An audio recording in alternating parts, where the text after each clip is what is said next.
Shit on you and Jones David. Chapter 9.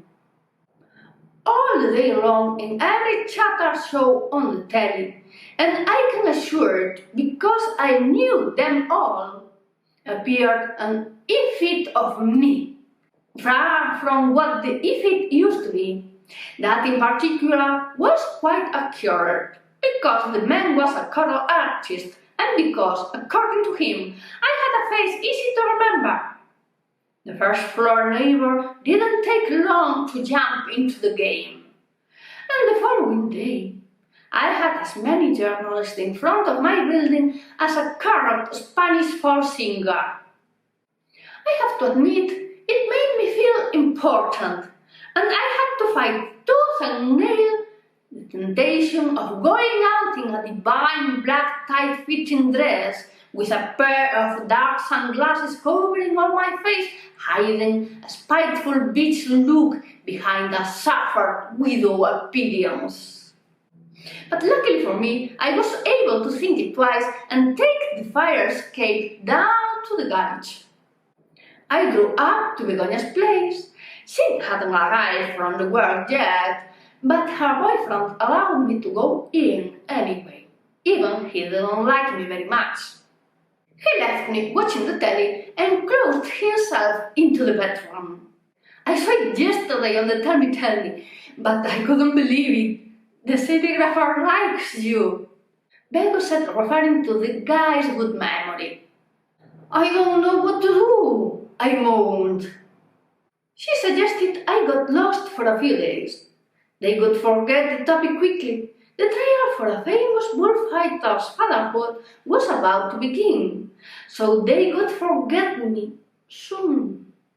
Well, it would be nice you saved the poor old couple from the devil, Bego said with conscience air. It was their fault. Nobody told them to say the spell. Didn't they have enough with a free XFRHC Ultra Non-Frost Combi refrigerator? It cost 1 month's salary, I cried. She didn't say a word more.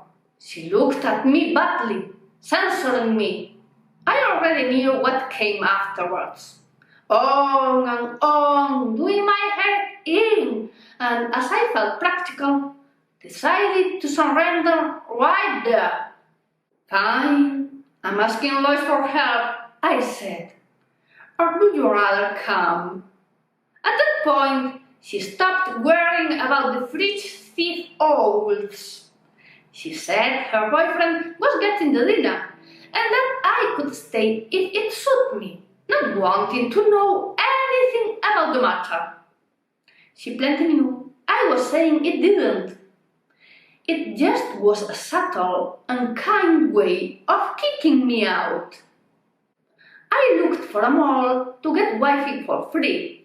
The only thing the malls really are in use for. I wrote to Lois. He must have a miserable life in a sunny day like that, and he was in front of the computer, on the internet. Are you watching One Reflection? He asked as an answer.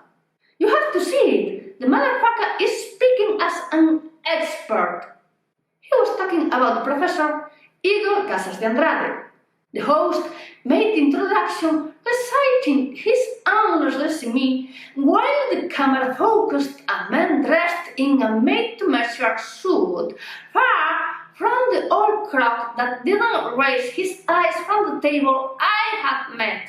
The expert was saying it could be a goblin. The person that had made such a spell should be a very nasty piece of work. In fact, he had refused to make such a thing, however much I had begged him to do it. Suddenly, the perfect answer appeared in front of me. I was going to take the devil from that poor couple who only wanted a nice fridge for free, and I was going to put it into the expert's place. After all, he was the best person to have one. On the side he breaks everything the motherfucker has at home, I agree, Lois said.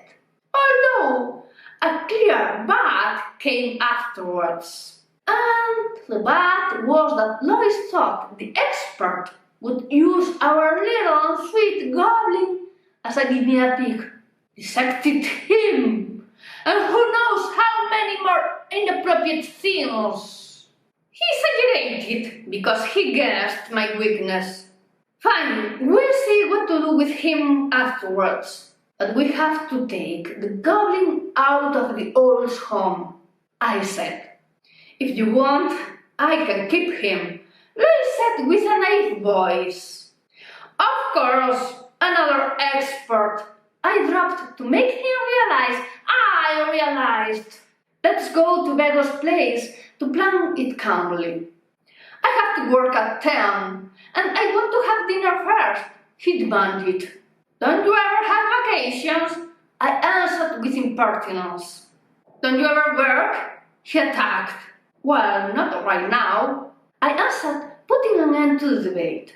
My boss wasn't very happy with my need of days off. If Bego's boyfriend looked at me badly, the look Lois got couldn't be described, even putting an very before. I didn't mind, and Lois must be used because he didn't pay too much attention either.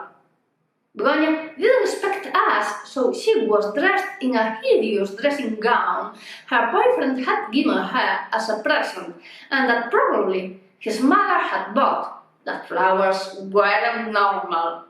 Sit down, Bego said, pointing at the couch. Together, we organized an infallible plan. What a refined thing!